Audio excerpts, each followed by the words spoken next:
शानदार लेकिन गूढ़ विषय है, जीवन के सूक्ष्म आयाम और आध्यात्मिक ज्ञान।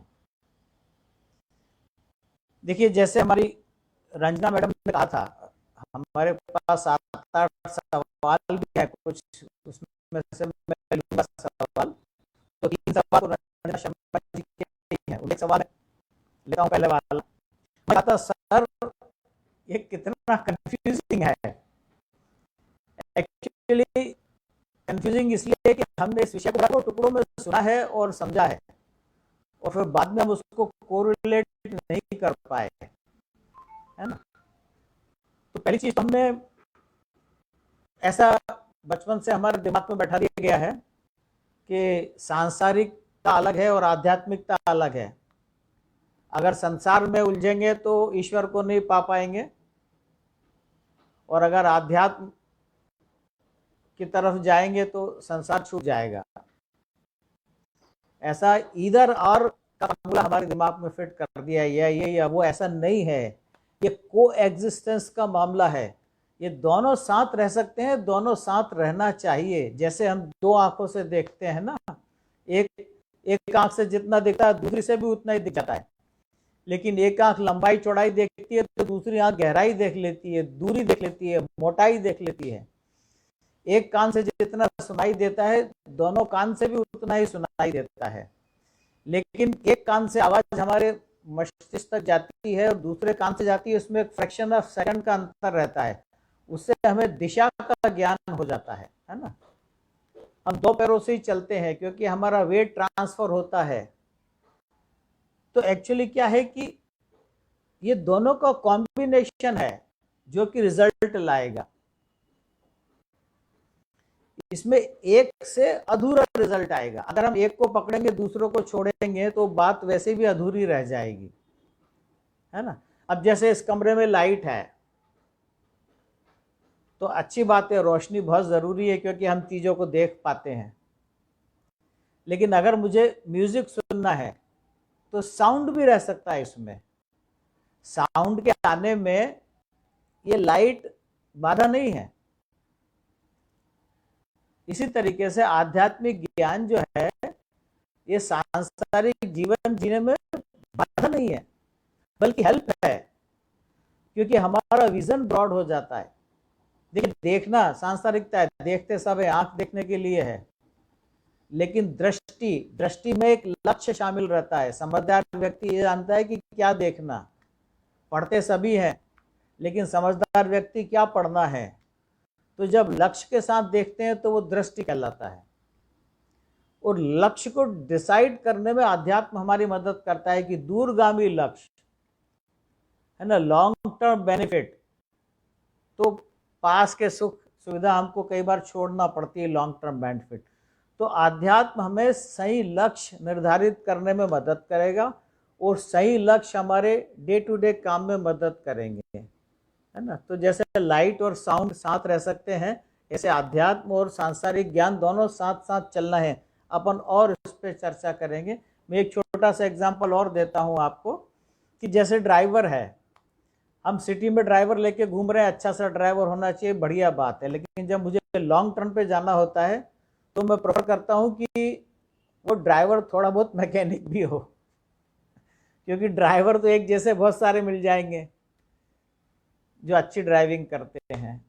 उसका मैकेनिक होना एक एडिशनल क्वालिफिकेशन है। वो पहले बता देगा कि साहब ये खटपट आ रही है, लॉन्ग टर्म पे तकलीफ देगा, इसको रिपेयर करा लो या धीमे चलाओ, यहाँ ये इंजन ऑयल बदलो लो, ये कर लो, सारी चीजें। तो ऐसा ही वो मैकेनिक और ड्राइवर 2 अलग अलग विधाएं। मुझे चाहिए ड्राइवर, लेकिन जैसा मेरा काम है तो मैं ड्राइवर भी थोड़ा सा एडिशनल क्वालिफिकेशन वाला पसंद करूंगा। और जैसे मैं जब गुजरात हैवी टूरिंग करता था तो मैं ऐसा ड्राइवर पसंद करता था जो कि जिसने गुजरात भी देखा हो। तो ड्राइविंग स्किल, उसके बाद उसका मैकेनिक का ज्ञान, उसके बाद उसका एरिया से उसकी वाकफियत, गुजराती बोलना भी उसको आता था, सारे रूट्स उसको पता थे, कहाँ खाना अच्छा मिलता है। तो ये सारी एडिशनल क्वालिफिकेशन है। अच्छा, इसलिए मैं लोगों को कहता हूं हमेशा 4 ग्रुप बनाइए, है ना। अपन ने हार्वर्ड यूनिवर्सिटी का स्टडी देखा था कि हैप्पी और हेल्दी लाइफ के लिए आदमी को सर्कल बनाना चाहिए, लेकिन सर्कल एक नहीं, 4 मिनिमम। पहला सर्कल वो जिसमें दिमागदार लोग हों, तर्कपूर्ण बातें करें, हर चीज़ को तौले, हर चीज़ को परखें, हर चीज़ में डिस्कशन हो, चर्चा हो, हर चीज़ का अर्थ निकले, उससे आपका मानसिक स्तर बड़ा होगा। एक ग्रुप ऐसा होना चाहिए कि जहाँ सारे काम दिमाग से हो, सब लोग मिले तो अच्छे विषय पे अच्छी चर्चा हो। दूसरा ग्रुप अपना ऐसा होना चाहिए कि जहाँ दिमाग से काम ना हुआ, सिर्फ दिल वाले लोग हों, है ना। जैसे कुछ लोग मिलते हैं, अंताक्षरी खेलते हैं, गीत गाते हैं, भजन गाते हैं, है ना। किटी पार्टी का एक बहुत बड़ा योगदान ये भी है, वहाँ अपने को कोई किसी चीज़ का समाधान नहीं ढूंढना है, समस्या का कोई फिलॉसफी नहीं पकड़नी है, वहाँ इंटरेक्ट करना है, इंटरेक्ट करके अपने को रिलैक्स होना है। मैंने एक एग्जांपल दिया, कुछ अच्छी बातें भी होती होंगी, काम की भी होती होंगी, नई रेसिपी भी सीखते हैं, ऐसा नहीं है, पर जैसे कीर्तन करते हैं, भजन करते हैं, कोई ग्रुप ऐसा हो कि जहाँ दिमाग का पे बोझा ना हो, क्या बात कर रहे हैं, किससे कर रहे हैं, क्या कह रहे हैं, रिलैक्स, सामने वाला दिल से सुन रहा है, हम दिल से बोल रहे हैं, और वो दिल से बोल रहा है, हम दिल से सुन रहे हैं, दिमाग माइंड उसमें, तो ऐसा ग्रुप अपने को रिलैक्स देगा। तीसरा ग्रुप होना चाहिए प्रोफेशनल का, जिस प्रोफेशन में आप हैं, डॉक्टर हैं, एडवोकेट हैं, प्रेस रिपोर्टर हैं, बिजनेसमैन हैं, टीचर हैं, जिस ग्रुप में आप हैं वो ग्रुप उस प्रोफेशन का, तो वहाँ हमको प्रोफेशनल एज मिलती है, हमको अपने विषय का ज्ञान मिलता है। सांसारिक सफलता भी उतनी ही ज़रूरी है, अभी अपन उस पर और चर्चा करेंगे। जब संसार में आए तो सांसारिक सफलता तो अर्जित करना ही है, हम यहाँ आए ही हैं कि एक्सपेरिमेंट करें, लेकिन हमें क्या क्या सीखना है, जानना है, उसमें कोई इंपॉर्टेंट चीज़ भूल ना जाए, ये अपन देखेंगे। तो तीसरा ग्रुप हमारा होता है प्रोफेशनल्स का, वो हमको हमारे प्रोफेशन में एक्सेल करने में मदद करता है, हमको सारी इन्फॉर्मेशन मिलती है उससे, हमको सारी जानकारी मिलती है उससे। और चौथा ग्रुप बड़ा इंपॉर्टेंट है, हालांकि ये ग्रुप ही नहीं है, ये चौथा है एकांत। एकांत में अपने अंदर मनन, चिंतन, मंथन करना, क्या सुना, क्या जाना है, क्या वेस्टफुल है भूल जाओ, क्या काम का है याद रखो, कौन सी चीज़ सही है, कौन सी चीज़ गलत है, किस चीज़ को मॉडिफाई करना है। देखिए, ज्ञान आता है बाहर से और बुद्धि जागृत अंदर से होती है, चेंज आता है अंदर से, ट्रांसफॉर्मेशन होता है अंदर से। कोई व्यक्ति बाहर से आके हमें चेंज नहीं कर सकता है, ये आप ध्यान रखिए। कोई भी व्यक्ति बाहर से आके हमें चेंज नहीं कर सकेगा, बाहर से आके वो कुछ इशारे कर सकेगा, कुछ बता सकेगा, कुछ कह सकेगा, पकड़ना हमें है, कितना मानना है, कैसे मानना है, किसका इंटरमिक्सिंग करना है। ये एकांत का एकांत अलग है, अकेलापन अलग है। अकेलापन में आदमी हमेशा संगी साथी ढूंढता है, घबराता है वो, यानी वो व्यक्ति अपनी खुद की कंपनी पसंद नहीं कर रहा है, जो अकेले रहना पसंद नहीं कर रहा है, इसका मतलब वो खुद की कंपनी पसंद नहीं कर रहा है, मतलब खुद ही अपने को इस लायक नहीं समझ रहा है। एकांत मंथन का है। और आध्यात्मिक ग्रुप भी कह सकते हैं, जैसे अपना ये बन गया कि यहाँ इसमें अपन चर्चा करके दूसरे से भी पूछ सकते हैं, पर अल्टीमेटली अपने अंदर से आवाज आएगी। तो ये बिल्कुल ऐसा ही है जैसे अपन 2 पैर से चल रहे हैं, 2 आंख से देख रहे हैं, 2 कान से चल रहे हैं, आध्यात्म भी चलेगा और सांसारिक ज्ञान भी चलेगा। क्योंकि एक चलेगा तो वो लंगड़ी खेलना हो जाएगा, तो लंगड़ी खेलने में हम जल्दी थक जाएंगे, है ना। जैसे जब अपन चलते हैं, चलते चलते थक जाते हैं तो बैठ जाते हैं, तो बैठे बैठे ऊब जाते हैं तो लेट जाते हैं, फिर लेटे लेटे भी कंटाल जाते हैं थोड़े टाइम बाद। तो फिर हम उठ के चलने लगते हैं। ट्रेन में लोग लेटे लेटे परेशान रहते हैं बर्थ पे, तो जहीं स्टेशन आता है तो टहलने लगते हैं। तो ना टहलने में आराम है, ना बैठने में आराम है, और ना लेटने में आराम है। चेंज करना पड़ता है हमको बार बार। ज़्यादा टाइम चलेंगे उसके बाद रुकना पड़ेगा, ज़्यादा टाइम बैठे रहेंगे लेटना, ज़्यादा टाइम लेटे रहेंगे चलना पड़ेगा। तो ये ग्रुप भी ऐसे ही हैं। इनको आप चेंज करते रहिए। और जैसा अपन ने पहले डिस्कस किया था, अपन फाइनल फॉर्मूले को आए, ये उसका बैकग्राउंड पहले आप समझ लें। क्योंकि जैसे हल चला के ज़मीन को तैयार करते फिर बीज डालते हैं ना, अपन बड़ा फार्मूला जब पकड़ेंगे तो उसके पहले एक बैकग्राउंड बहुत ज़रूरी है ना। तो अपन ने एक बार देखा था कि आध्यात्म में क्या है। देखो, जीवन क्या बोलते हैं, जन्म से लेके मृत्यु तक जीवन काल। काल मतलब समय, समय मतलब अनादि और अनंत, इसको बोलते हैं काल, टाइम, टाइमलेस। लेकिन हम जब पैदा हुए और मृत्यु हुई, अब 1956 में पैदा हुए और जब तक जिए, वो हमारा जीवन काल है। तो पूरे काल में से ये कालखंड हमें मिला, इस दौरान हम जीवित रहे, तो ये जीवन है। तो अगर हमारा ज्ञान इतना सीमित कर दें, जन्म से लेके मृत्यु तक क्या करना है, कैसे करना है, कब करना है, तो ये हो जाता है सांसारिक ज्ञान। तो कायदे से तो हम सब सांसारिक तो हैं ही, है ना। और आध्यात्मिक ज्ञान क्या होता है कि जब हम ये मानते हैं कि जन्म से पहले भी हमारा कुछ अंश था, हम मतलब ये बॉडी नहीं, ये बॉडी ऐसे तो कभी नहीं थी, पर हमारा एक कुछ अंश, जिसके बारे में अपन चर्चा करेंगे, जो अजर अमर है, वो जन्म के पहले भी था और वो जन्म के बाद भी रहेगा, जिसको हमने आत्मा कहा है। तो हमारे अंदर कुछ ऐसा इमॉर्टल है। मंजू जी ने कहा था उसको जानना है कि हमारे अंदर से देख कौन रहा है, हम कानों से सुन कौन रहा है। जैसे खिड़की है, हम देख रहे हैं, तो ये आंख भी खिड़की है, इसमें से देख कौन रहा है। तो वो जो आत्मा है, अब वो कहाँ से आई, कहाँ निवास करती है, ये अपन आज क्लियर करेंगे। तो रंजना जी का जो सवाल था ना, बड़ा कंफ्यूजिंग है।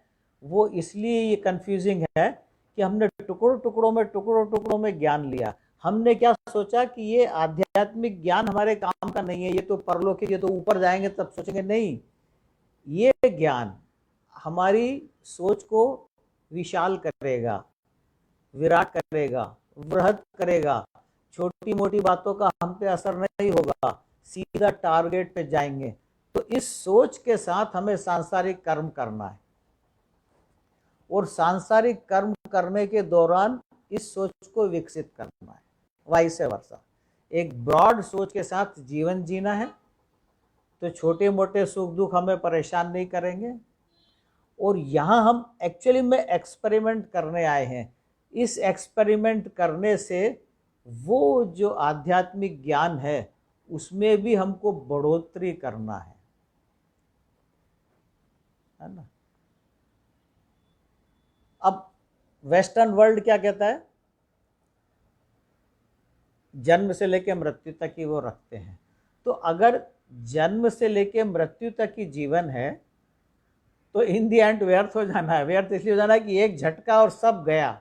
जितनी सांसारिक उपलब्धि है, वो प्रॉपर्टी है, बैंक बैलेंस है, या जो भी है, एक झटके में खत्म। तो फिर वो उपलब्धि तो बहुत ही टेम्पररी हुई ना। अच्छा, मान लो हमने आनंद भी किया, तो आनंद तो बहुत सारे प्राणी कर रहे हैं। तो इसको अनमोल बनाया है हमारे मनीषियों ने, हमारे प्राचीन गुरुओं ने इसको स्टडी किया, है ना। हम यहाँ आए हैं तो हमें यहाँ इस प्रकृति के रहस्य को भी थोड़ा समझना है। वो तो जीवन सफल कहलाएगा कि हम यहाँ आएंगे, हम यहाँ कुछ एक्सपेरिमेंट करेंगे और उससे हम प्रकृति के रहस्य को भी जानेंगे और उस दौरान एंजॉय भी करेंगे, है ना। अब इसको अपन विस्तृत चर्चा अपन इसमें आगे उसमें करेंगे। तो अब मैं जो फॉर्मूला बताना चाह रहा हूँ वो थोड़ा अटेंशन मांगता है। वो इसलिए कि उससे ये सारे डाउट्स क्लियर हो जाते हैं अपने, है ना। क्या होता है, हमने जैसे देख लिया कि हम कहते हैं ईश्वर से मिलना है, तो दूसरी तरफ ये भी कहते हैं कि कण कण में विद्वान है, विद्यमान है, ओमनी प्रेजेंट। तो अब कहाँ जाएंगे मिलने, जब ओमनी प्रेजेंट है तो कहाँ जाएंगे। रंजना जी डाउट को इसलिए होता है कि अपन विरोधाभासी चीजों को अलग अलग समय पे मान लेते हैं। तो मिलना तो मिलने के लिए जाना कहीं नहीं, जब कण कण में व्याप्त है तो हमारे अंदर भी होगा, है ना। और निराकार है, आंखों से दिखता नहीं है, दिखेगा नहीं। अब वो मिस्टर इंडिया वाला तो आ जाता था अनिल कपूर ब्रेसलेट निकाल के, पर ये तो ईश्वर है, निराकार है, तो दिखेंगे भी नहीं। तो हम कहते हैं निराकार है तो मिलना कैसे होगा, और मिलने जाए कहाँ, यही है। इसलिए ये सारे कन्फ्यूजन होते हैं। तो हम बाहर न जाके अंदर जाएंगे। एक डाउट हमारे प्रबुद्ध श्रोता कुलशेष जी ने भी किया था कि ईश्वर अब अनुमान लगाए या उनको समझें। तो अब आप देखिएगा, अनुमान लगाना व्यर्थ है, क्योंकि ये परम सत्य है। एकमात्र चीज परम सत्य है कि कोई ना कोई ब्रह्मांड में कोई शक्ति काम कर रही है, ये तो परम सत्य है। इवन सूरज भी सत्य नहीं है, उसकी भी लाइफ है, हो सकता है कुछ करोड़ साल हो, हर चीज लाइफ है कम या ज्यादा, पर ईश्वर विद्यमान है, ये तो ये परम सत्य है। तो यहाँ अनुमान कोई मतलब नहीं है। अच्छा, समझना इसलिए पॉसिबल नहीं है कि अपनी समझ लिमिटेड है। जैसे अपन ने देखा इंद्रियों से लिमिटेड दिखता है, तो हमारी समझ भी एक स्टेज पे जाके फेल हो जाएगी। अब गिनती भी गिनते हैं तो लाख, 10 लाख, करोड़, 10 करोड़, शंख, अरब, खरब, एक स्टेज पे जाके अपन बोल देते हैं इनफाइनाइट। तो समझ भी हम नहीं पाएंगे। पर आपको याद होगा हमने कहा था कि कुछ काम हम करते हैं और कुछ होता है ऑटोमेटिक। तो वो कैसे होता है बस हम इतना देख लें। कौन करता है, हमने उसको ईश्वर नाम दे दिया, वो कौन तो बहुत दूर की बात हो गई। पर वो काम को अगर हम समझ लें, यानी हम प्रकृति के रूल्स ही समझ लें, यानी हम गवर्नमेंट ऑफ इंडिया से मिलने के बजाय गवर्नमेंट ऑफ इंडिया के कानून समझ लें, क्योंकि गवर्नमेंट ऑफ इंडिया एब्स्ट्रैक्ट है। गवर्नमेंट ऑफ इंडिया एक व्यवस्था है, एक कॉन्सेप्ट है, उसमें ये सब मोहरे हैं, प्रेसिडेंट वगैरह। तो व्यवस्था को हम कैसे देखेंगे, वो तो सॉफ्ट फॉर्म में है, पर हम कानून समझ लेते हैं। तो ईश्वर के कानून यानी प्रकृति के कानून, मदर नेचर के कानून, है ना। कृति जी ने कहा था कि इफिशियंसी, कि हम पाल वाली नौका में बैठे, हम ईश्वर के कानून को समझ लेते हैं, क्या हो रहा है, कैसे हो रहा है, वो समझ, कौन कर रहा है वो सेकेंडरी है, उसको बाद में देखेंगे। उसको हमने नाम दे दिया ईश्वर कर रहा है, डिवाइन कर रहा है, ओमनीशिएंट, ओमनीपोटेंट, कुछ भी नाम दे दो। पर क्या हो रहा है हम अभी इसको इतना ही देख लें, तो हम उसको समझ के अपना जीवन गुजारेंगे। तो एफिशिएंसी मतलब कम मेहनत में ज़्यादा काम होगा, हम अंदर से संतुष्ट भी रहेंगे, बाहर से सफल भी हो जाएंगे। तो अब ये इतनी चीज़ों को जब अपन समेटते हैं तो पता पड़ता है कि जब हम बाहर ढूंढने जाते हैं तो बड़ी तकलीफ है। तो हम क्यों ना अपने अंदर जाके देखें, क्योंकि जब सब जगह विद्यमान है तो उसका कोई अंश हमारे अंदर भी होगा। तो हम पूरा समुद्र को देखने के बजाय वो जो एक बूंद हमारे अंदर आई हुई है उसी का एनालिसिस कर लें, H2O, तो समुद्र पता पड़ जाएगा कि H2O है पूरा। तो इसीलिए कहा गया है कि बाहर जाना है तो भटक जाएंगे, तो अपने अंदर जाके देखेंगे तो क्लैरिटी आ जाएगी। तो जिस आत्मा की हमने बात करी थी, उस क्लैरिटी की जो अपने थ्योरी दी गई है, जो कि काफी सर्वमान्य है, उसको अपन डिस्कस करते हैं। तो अंदर देखना मतलब बाहर, ये आंख बाहर देखती है, अंदर देखने के लिए ये आंख नहीं, वो थर्ड आई, वो खाली सेंस है आपका, सिक्स्थ सेंस है। ये 5 सेंस से अपन दुनिया देख सकते हैं, लेकिन सिक्स्थ सेंस से अपन अपने अंदर झांक सकते हैं कि क्या हो रहा है, कैसे हो रहा है ना। तो जब हम बोलते हैं कि मैं, ये अब जीवन के सूक्ष्म रहस्य, इस पे अपन आते हैं। जब बोलते हैं हम मैं, तो मैं में ये खाली शरीर नहीं है, शरीर तो एक पार्ट है, ये तो एक माध्यम है ना। इसलिए इसको स्थूल शरीर बोला गया है। तो हमारे शरीर को उन्होंने, हमारे मनीषियों ने 5 आयाम दे दिए, 5 डायमेंशन दे दी। ये आपने जरूर सुना होगा। पहला डायमेंशन है अन्नमय कोश। अन्नमय कोश मतलब ये बॉडी, ये यहाँ से हम अनाज खाते हैं और ये बॉडी ग्रो करती है, हम बड़े होते हैं, इसलिए इसको स्थूल शरीर भी बोलते हैं, इसको अन्नमय कोश भी बोलते हैं। ये दिखता है, इसके लिए इसके बारे में सब जानते हैं, तो ज़्यादा बात करने की ज़रूरत नहीं। तो पहला है अन्नमय कोश। दूसरा मनोमय कोश। मनोमय कोश मतलब हमारी कॉन्शियसनेस, हमारी चैतन्यता, हमारी जागृति, वो भी हम में शामिल है, जिसे बोल सकते हो आप मानसिक शरीर, हमारी सोच, हमारा माइंड, हमारी जागृति, वो जिसको हम आत्मा बोलते हैं। मंजू जी वही देख रही है आंखों के, आंखें तो खिड़की हैं, देख हमारा माइंड रहा है, वो हमारी चैतन्यता रही है, वो हमारी कॉन्शियसनेस है, जो देख रही है आंखों के थ्रू, जो सुन रही है कानों के थ्रू, जो चीज़ों को समझ रही है, जो एनालाइज कर रही है, वो हमारा माइंड है। और माइंड में भी कौन सा? मन, इमोशनल माइंड।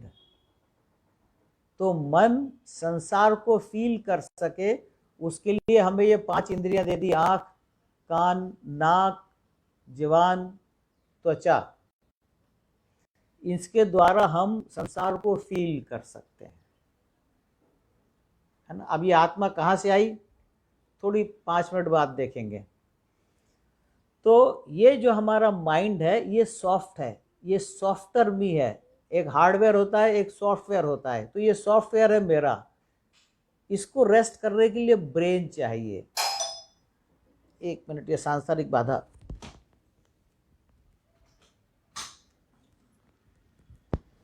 इस माइंड को रेस्ट करने के लिए चाहिए ब्रेन, ह्यूमन ब्रेन।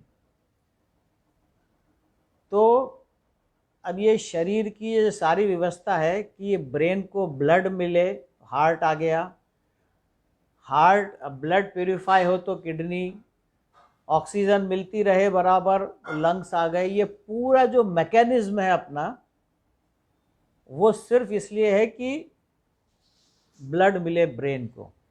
तो हमारा जो माइंड है, जो हमारी चैतन्यता है, उसका वो घर है। जो हमारा जो ह्यूमन ब्रेन है ना, वो हमारी चैतन्यता का निवास स्थान है। तो अब ब्लड पंप करने के लिए हार्ट को चाहिए एनर्जी। आपको बहुत गहन चिंतन करना पड़ेगा, विषय गहरा है, मेरी मजबूरी है। अगर मैं खाली इशारे करके लाइट कर दूंगा तो वो मेरा मतलब अपना कर्तव्य से विमुख हो जाऊंगा। और अगर आपके माइंड को टैक्स करना पड़ता है तो मैं क्षमा प्रार्थी हूँ। पर अगर चीज़ों को समझना है, सुन लीजिए, समझ में भी कभी भी आ सकता है, या तो अभी भी आ सकता है या कभी भी चिंतन में आ जाएगा।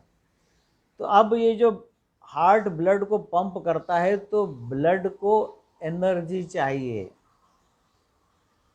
तो वो हमारा ऊर्जा शरीर है, प्राणमय कोश।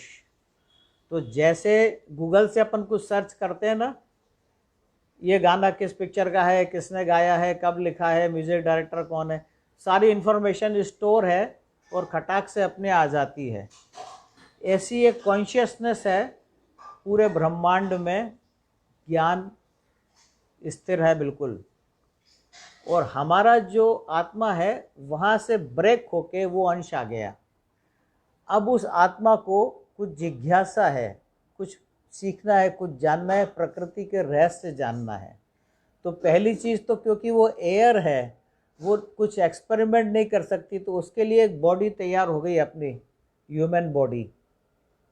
और ब्लड पंप हो तो एक एनर्जी। अब ये जैसे लेज़र शो आप लोगों ने देखा होगा, तो एक रे इधर से आती है, एक रे इधर से आती है, जहाँ वो दोनों रे टकराती हैं वहाँ रोशनी होती है।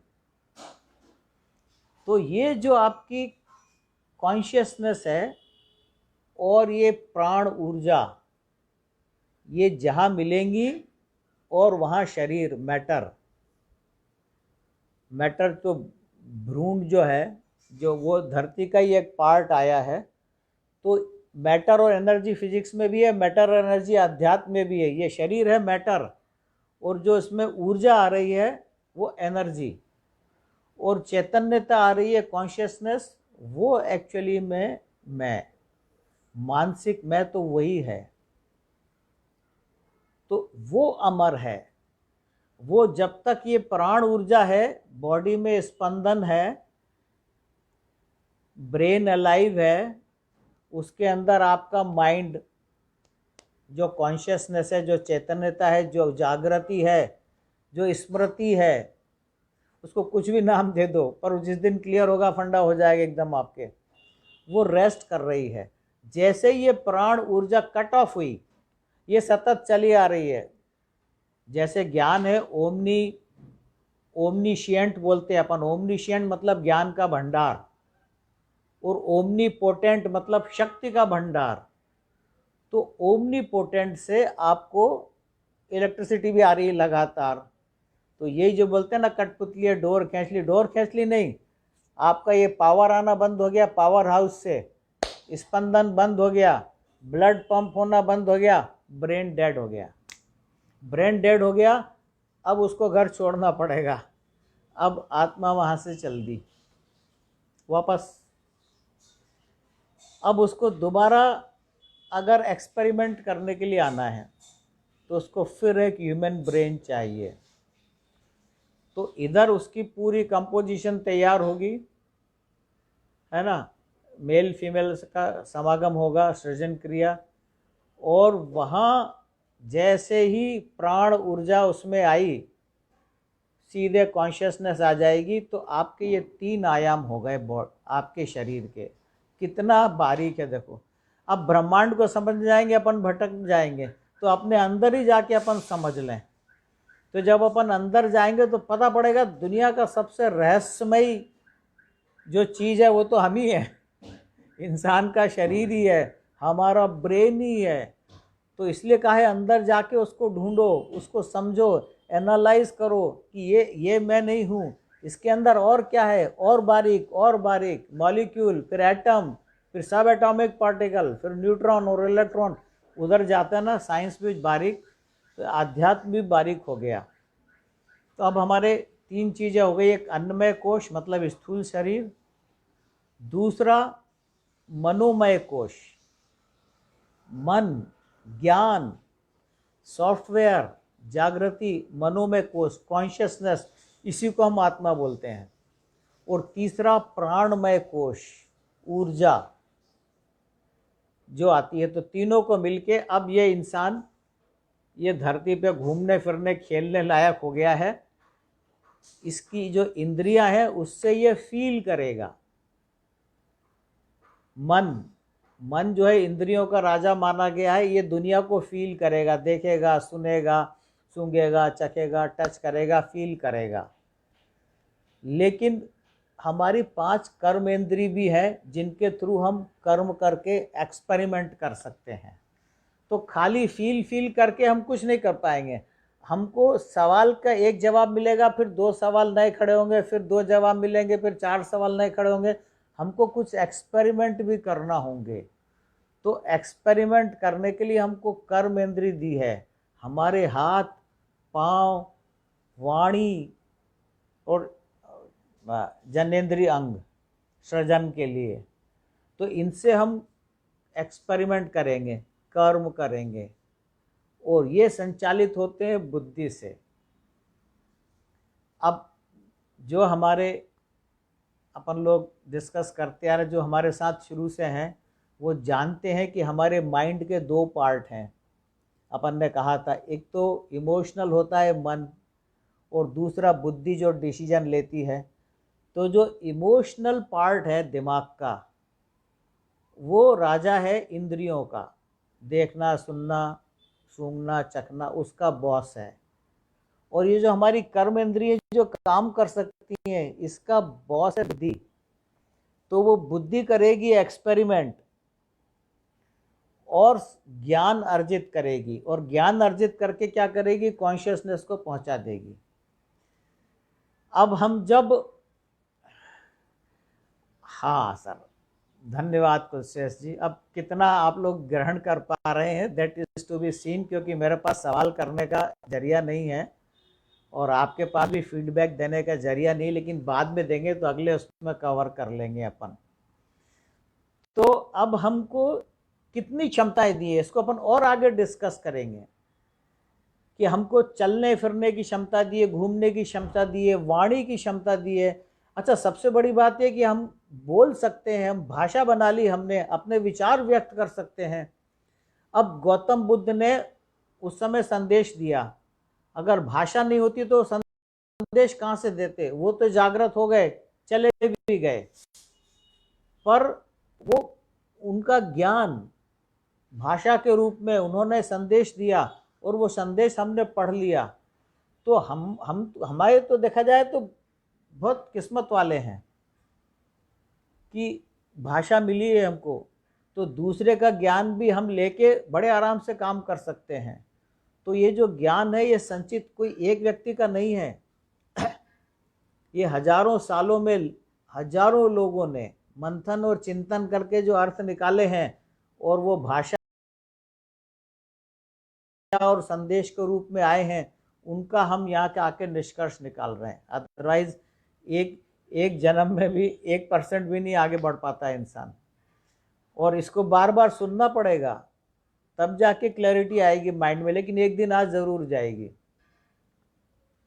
इसके 2 आयाम में अगली बार लूँगा, क्योंकि मुझे ऐसा लगता है कि आप लोग का थोड़ा माइंड बहुत ज़्यादा टैक्स हो गया होगा। पर ये जानना जरूरी है, ये जानना जरूरी इसलिए है कि जब तक इंसान ठहर नहीं सकता, मानव जब तक तृप्त नहीं हो सकता, आप चाहे कुछ भी कर लो, अपने को लग रहा है कि ये मकान लेंगे फिर खुश हो जाएंगे, कार लेंगे फिर खुश हो जाएंगे, नाम होगा तो खुश हो जाएंगे, लेकिन हम खुश नहीं हो रहे। खुश इसलिए नहीं हो रहे कि हम एक्चुअली में हम एक बड़ी खोज पे निकले हैं,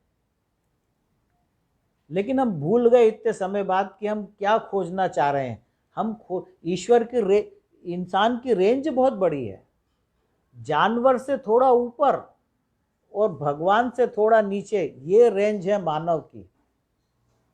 संभावना सब में है ईश्वर को जानने की, पहचानने की, ईश्वर में एकाकार होने की। जानवरों में संभावना नहीं है, घोड़ा घोड़े ही बनेगा, ऊंट ऊंट ही बनेगा, इसलिए वो टेंस नहीं है, बेचैन नहीं है, परेशान नहीं है। उसमें जितना पोटेंशियल है, जितनी क्षमता है, वो बन जाएगा। लेकिन इंसान का पोटेंशियल कितना ज़्यादा है, वो चाहे तो देवता बन सकता है, और अभी वो पशु से थोड़ा ही ऊपर है। तो बहुत बड़ा गैप है। अब कोई कंपनी का एमडी बनने के काबिल है और उसको प्यून रख लिया, तो कैसे सेटिस्फाइड होगा? तो इंसान ईश्वर को पाए बिना कभी सेटिस्फाइड ही नहीं है।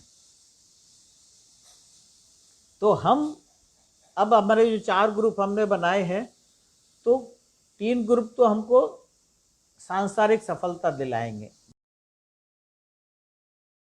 नो हार्म, वो भी जरूरी है। लेकिन जो चौथा ग्रुप है हमारा, वो हमारी आध्यात्मिक ज्ञान को बढ़ाएगा। उसको विज्ञानमय कोश बोलते हैं। विज्ञान मतलब साइंस नहीं, विज्ञान मतलब विशेष ज्ञान, मतलब आत्मा का ज्ञान। तो हमको लगे हाथ थोड़ा थोड़ा थोड़ा थोड़ा वो ज्ञान भी अर्जित कर लेना चाहिए। तो जब हम एक बड़े टारगेट को फॉलो करते हैं तो छोटी मोटी सफलताएं, तो अब ओलंपिक की जो तैयारी करेगा वो नेशनल चैंपियन तो बन ही जाएगा। स्टेट चैंपियनशिप तो उसके लिए आसानी है, क्योंकि वो तो टारगेट ओलंपिक्स को कर रहा है। तो जब हम एक बहुत बड़े टारगेट पे वर्क करते हैं तो छोटे मोटे काम हमारे वैसे ही बड़े आसानी से हो जाते हैं। तो अब ये कहाँ से दौड़ शुरू हुई, इसको थोड़ा सा अपन और चर्चा में लेंगे। अभी आप बॉडी के आयाम समझ लीजिएगा। एक तो स्थूल शरीर है हमारा, दूसरा हमारा मानसिक शरीर है जिसको सूक्ष्म शरीर भी बोलते हैं, और कारण शरीर भी। इतने सारे नाम दिए एक चीज को वो कंफ्यूजन का कारण है। कारण शरीर इसलिए बोलते हैं कि उसके कारण ही तो हम यहाँ आए हैं। आदम ने एप्पल खाना था, आदम और हव्वा को एप्पल खाने की इच्छा हुई, यहाँ गए और कहानी बढ़ गई। तो हम भी एक रहस्य पता करने आए और फिर उलझ गए, फिर एक के बाद एक रहस्य। तो ये ज्ञान योग है कि आप चीज़ों को जानते समझते, लेकिन इसमें समर्पण भाव भी, भक्ति योग भी रहेगा। तो ईश्वर भी आपको अपने परते खोलेंगे। सारा का सारा अपने ऊपर नहीं लेना है कि मैं कर रहा हूँ, मैं कर रहा हूँ, क्योंकि मैं तो फिर बहुत छोटा रह जाऊंगा और विराट है। तो समर्पित भाव से चलेंगे, भाई ईश्वर इस तरफ मेरे को प्रोग्रेस करना। तो प्यास तो जग गई तो पानी मिल जाएगा। अब इसमें ये इच्छा हो गई ना, तो उसको रास्ते भी मिल जाएंगे, उसको गुरु भी मिल जाएंगे, उसको गाइडेंस भी मिल जाएगी, और थोड़ा चिंतन मंथन करेगा तो कहीं ना कहीं बात भी आगे बढ़ जाएगी। तो आई थिंक किसी को कुछ सवाल है? कैन आई कंटिन्यू और shall I continue? We will see next time. स्थूल शरीर, मनोमय कोश, प्राण। प्राण हमारे शरीर, प्राण भी हमारे शरीर का एक हिस्सा है। जो श्वास चल रही है, श्वास प्रश्वास चल रही है, ये प्राण ऊर्जा शरीर है। और जो हमारी बुद्धि है, उसको अगर हम ईश्वर की तरफ लगाते हैं तो वो विज्ञानमय कोश होता है। एक पतली सी धारा हमारे अंदर वो है जो हमको ईश्वर की तरफ मोड़ सकती है, तो वो विज्ञानमय कोश कहलाता है। और आनंदमय कोश मतलब ओमनीशिएंट, सारा ज्ञान का भंडार।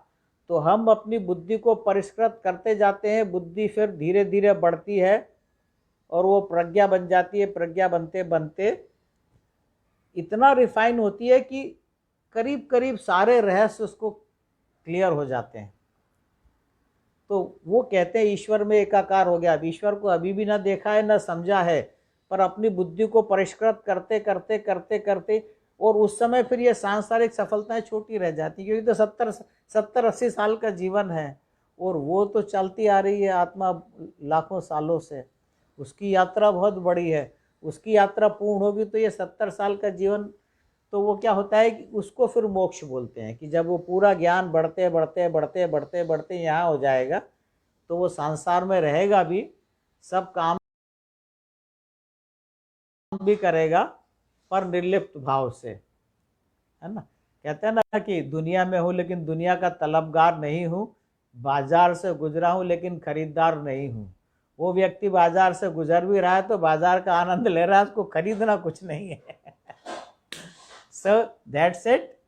इसको चिंतन करें, मंथन करें, कोशिश करें, तो जिसने प्यास दी है वो पानी भी देते हैं, है ना। Okay, thank you so much. Guru Parv की आप सभी को शुभकामनाएं। बाकी अपन नेक्स्ट एपिसोड में देखेंगे, है ना। नमस्कार।